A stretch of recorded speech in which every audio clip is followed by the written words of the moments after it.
Te enseñaron a creer dos mentiras sobre tu fe. Y si esa frase te incomoda, espera a que analicemos el ritual más básico y visible de la vida cristiana, el bautismo. ¿Recuerdas ese día? ¿Tuviste que esperar semanas, tal vez meses, después de tomar la decisión de seguir a Jesús? ¿Tuviste que pasar por clases de preparación?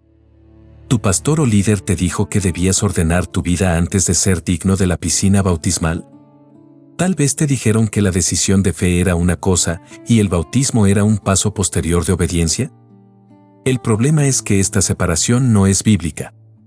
Y lo que es más impactante, esta separación es un error histórico que le robó a tu conversión su poder original, su urgencia y su claridad.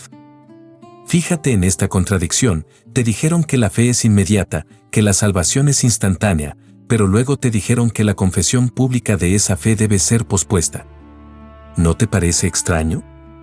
Es como si te dijeran que el matrimonio ocurre con la palabra sí, pero que la ceremonia de boda debe esperar a que tu casa esté perfectamente amueblada y tu historial crediticio sea impecable.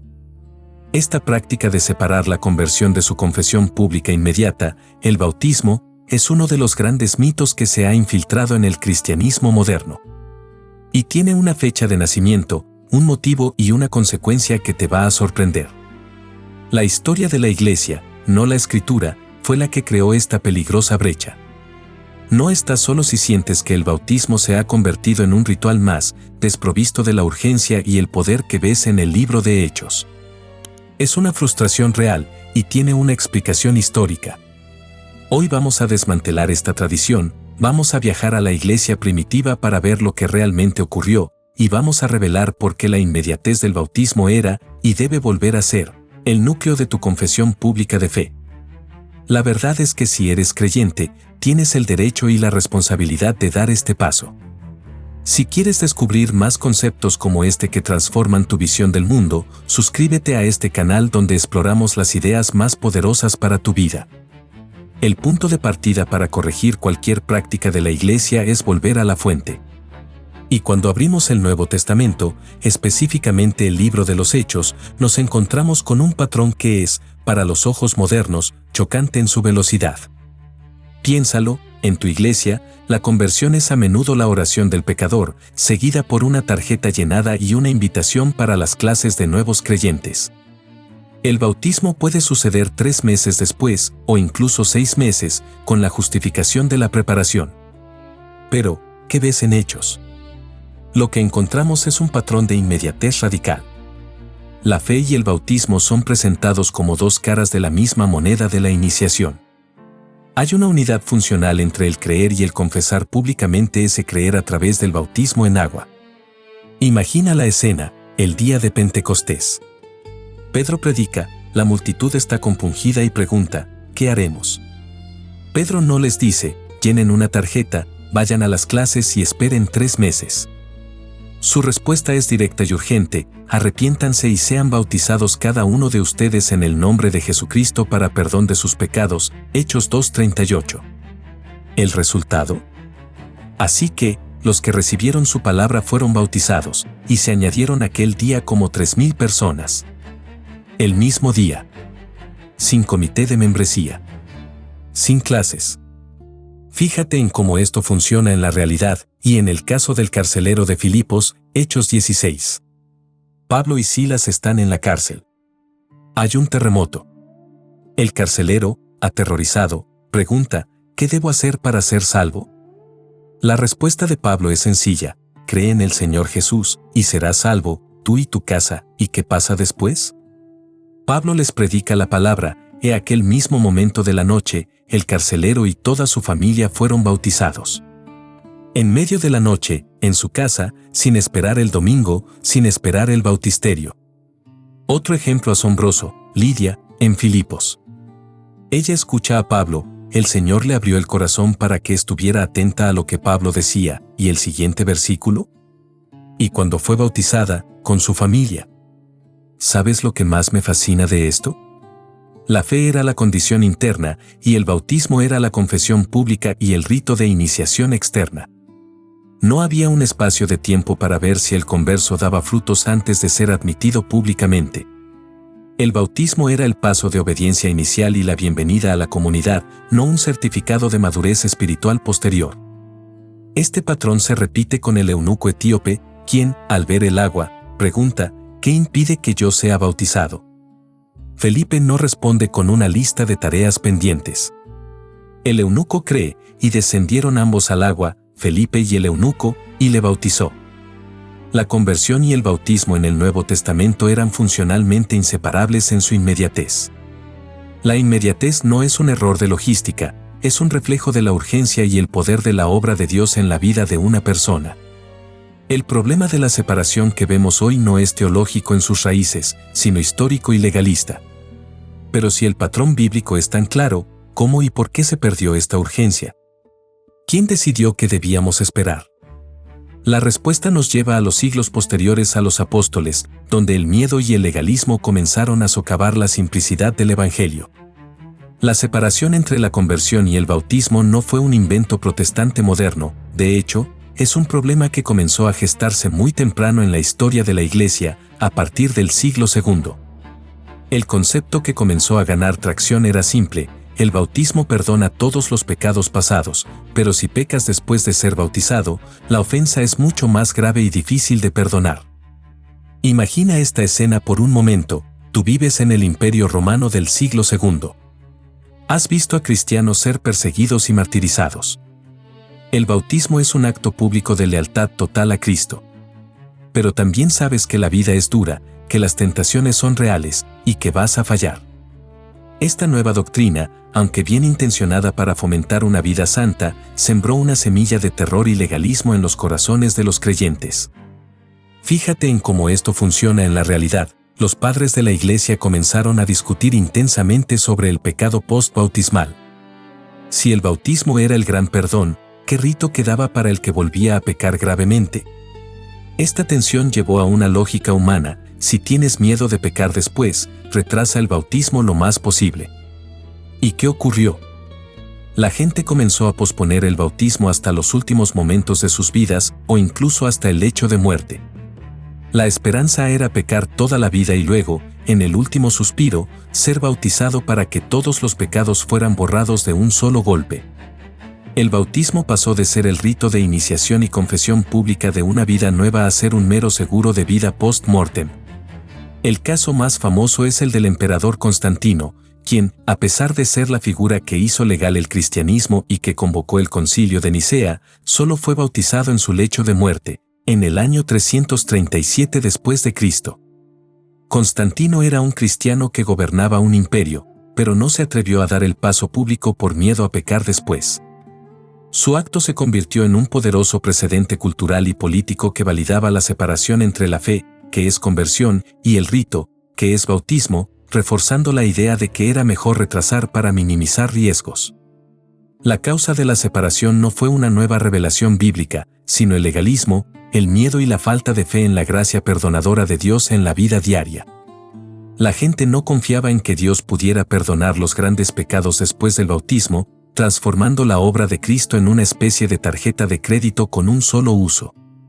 Esto creó la necesidad de un proceso de preparación más largo y riguroso, llamado catecumenado, que podía durar años.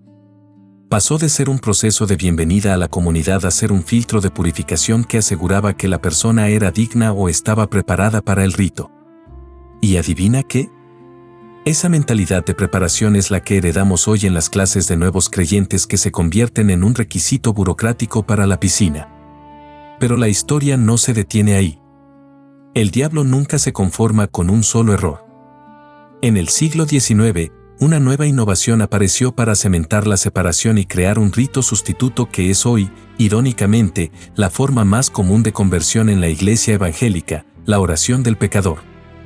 Si el bautismo se había convertido en un rito de alto riesgo y fue pospuesto, era necesario crear un rito de iniciación sustituto que fuera rápido, fácil y que no implicara agua. Aquí viene lo realmente interesante: la oración del pecador no aparece en la Biblia como un paso de la conversión. Mira, la Biblia habla de creer en tu corazón y confesar con tu boca, Romanos 10:9. Habla de arrepentimiento, de volverse a Dios. Pero el concepto de una fórmula verbal estructurada al final de un sermón, donde el orador guía a la congregación o a una persona a repetir una oración para sellar la salvación, es una innovación del siglo XIX. Esta invención está fuertemente asociada a evangelistas como Dwight L. Moody y luego popularizada por figuras como Billy Graham. La oración del pecador, o tomar la decisión por Cristo, o el apelo al altar, fue una respuesta práctica al movimiento de reavivamiento masivo. Estos evangelistas necesitaban una forma clara y medible para que la gente caminara hacia adelante y declarara su decisión. ¿Y por qué fue tan popular? Porque llenó el vacío que el error histórico del bautismo había dejado.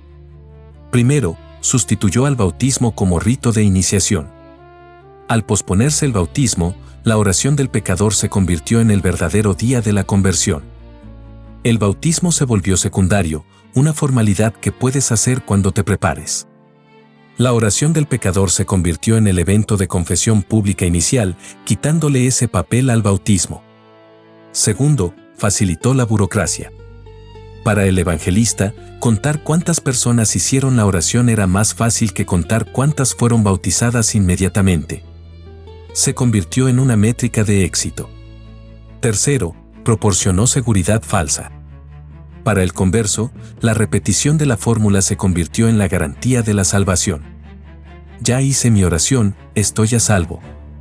Aquí tienes la paradoja perturbadora: el bautismo, el mandato de Jesús para la iniciación, Mateo 28 horas y 19 minutos, se volvió opcional o pospuesto, mientras que la oración del pecador, una invención humana, se convirtió en obligatoria.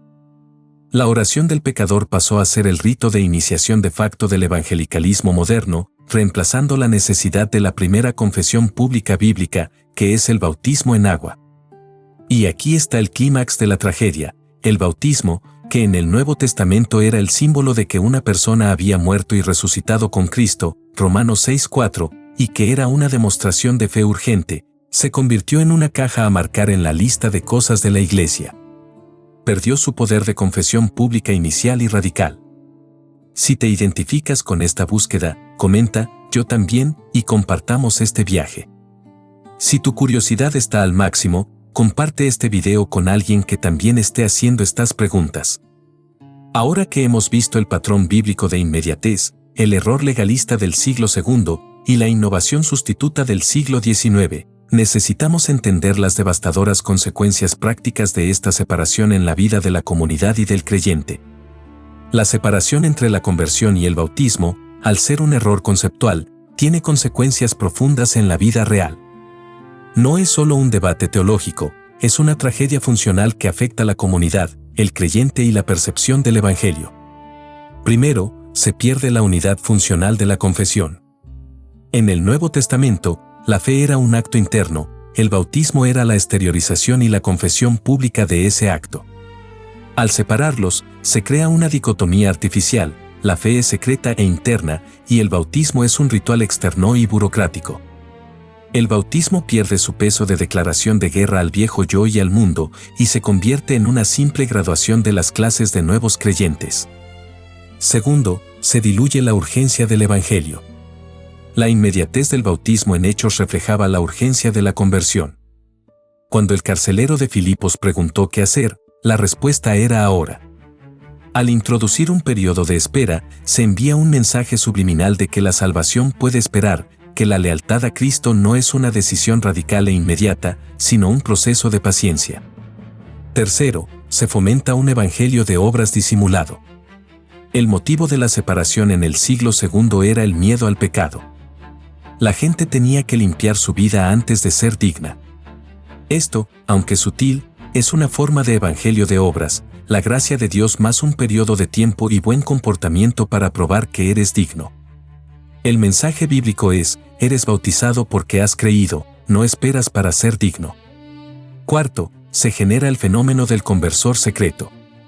La separación permite que la gente haga la oración y se sienta segura sin tener que dar el paso público y radical de la inmersión. En una cultura que se vuelve cada vez más hostil al cristianismo, es tentador aceptar el evangelio de forma privada. El bautismo, al ser la primera confesión pública y visible de la lealtad total a Cristo, era la forma en que el creyente era integrado de forma visible a la eclesia, la asamblea. La separación permite que haya un gran número de creyentes secretos que nunca se integran plenamente al cuerpo ni hacen una confesión pública. El bautismo, al ser un acto físico y visible de entierro y resurrección, morir al viejo yo y resucitar con Cristo, es el drama de la conversión en su forma más pura. Separarlo es despojar a la conversión de su drama y a la comunidad de la alegría de ver el sello público de una nueva vida. Antes de mostrarte cómo aplicar este entendimiento en tu vida y cómo restaurar el poder de tu propia confesión, quiero que sepas que preparé un material exclusivo y gratuito donde desarrollo este concepto con mucho más detalle. Está en el enlace de la descripción, descárgalo ahora. Entonces, ¿cuál es la solución? ¿Cómo volvemos a la simplicidad y el poder de la práctica apostólica? La respuesta es radical, simple y, de nuevo, nos lleva a una autocorrección de nuestras costumbres más arraigadas. La clave para corregir este error histórico es restaurar el bautismo a su lugar original como la primera confesión pública inmediata de la fe. Primer paso, desmontar el miedo legalista. El primer paso es desmantelar el miedo al pecado post-bautismal. Debemos recordar que la Biblia es clara: si confesamos nuestros pecados, Él es fiel y justo para perdonar nuestros pecados y limpiarnos de toda maldad. 1 Juan 1:9. La gracia de Dios es suficiente para el día a día del creyente, no solo para la conversión. El bautismo no es una vacuna que solo funciona una vez, es el testimonio de una fe que confía en el perdón continuo de Cristo. No tienes que esperar a ser digno, eres bautizado porque has creído. Segundo paso, reemplazar la burocracia con la obediencia urgente. El modelo del Nuevo Testamento es el de obediencia urgente. El eunuco etíope creyó y preguntó: ¿qué impide? Esta pregunta es el estándar. Si has creído, ¿qué te lo impide ahora? Las clases de nuevos creyentes deben ser un suplemento educativo para después del bautismo, no un requisito burocrático para la entrada. No podemos condicionar el mandato de Jesús a la terminación de un curso. Tercer paso, el bautismo como el rito de iniciación, no la oración del pecador. La comunidad cristiana debe reenfatizar el bautismo como el momento decisivo de la confesión pública. La oración del pecador es una herramienta de orientación, pero no el rito de iniciación de la fe. Es la inmersión pública en agua la que, ante el mundo, la comunidad y las potestades, declara: he muerto con Cristo y he resucitado con Él. Es el acto visible que el Nuevo Testamento exigía a los que creían. Cuarto paso, el bautismo como bienvenida a la comunidad. En el modelo orgánico, el bautismo no es solo un evento personal, sino un evento comunitario. Es la bienvenida oficial a la asamblea, la eclesia. Es el momento en que la iglesia, como cuerpo, testifica del poder del Evangelio en la vida de un nuevo creyente y lo integra inmediatamente a la comunión. Esto refuerza la idea de que el cristianismo es corporativo, no individualista. Fíjate en esta escena de una reunión orgánica donde el bautismo se hace sin burocracia, alguien testifica de su fe, se arrepiente, y la comunidad dice: si has creído, seamos testigos de tu obediencia ahora mismo. Si hay agua disponible, el bautismo es inmediato. Esto restaura la urgencia, la alegría y la simplicidad de la fe apostólica. El error histórico de separar la fe y su confesión pública inmediata nos ha costado caro. Ha diluido el poder de la conversión, ha introducido un legalismo sutil y ha reemplazado un mandato de Jesús por una innovación humana. La corrección está en la inmediatez. Creer y ser bautizado son dos actos inseparables de una misma fe. Ahora ves tu bautismo, o el de otros, de manera completamente diferente. El bautismo nunca fue un rito de graduación, sino la primera confesión pública de la fe. El miedo al pecado post-bautismal y las tradiciones humanas posteriores, como la oración del pecador, robaron al Evangelio su urgencia radical. La verdad revelada es que el patrón apostólico es claro: la fe y su confesión pública en el bautismo son inmediatamente unidos. A partir de hoy, si eres un creyente no bautizado, o si lideras a otros, recuerda esto: el bautismo es la primera obediencia, no la última. Quita los requisitos humanos, elimina la burocracia y restaura la urgencia. Pregunta: ¿qué me impide ser bautizado ahora? Verás cómo el poder de esa confesión transforma tu caminar y el de tu comunidad. Recuerda siempre la simplicidad del Evangelio, que es poderoso en su inmediatez. Como dijo el apóstol Pablo, no me avergüenzo del Evangelio, porque es poder de Dios para salvación. Romanos 1:16. Este canal existe para descubrir juntos las ideas que transforman vidas. Suscríbete para el próximo video donde exploraremos la gran mentira del dízimo. Nos vemos allí.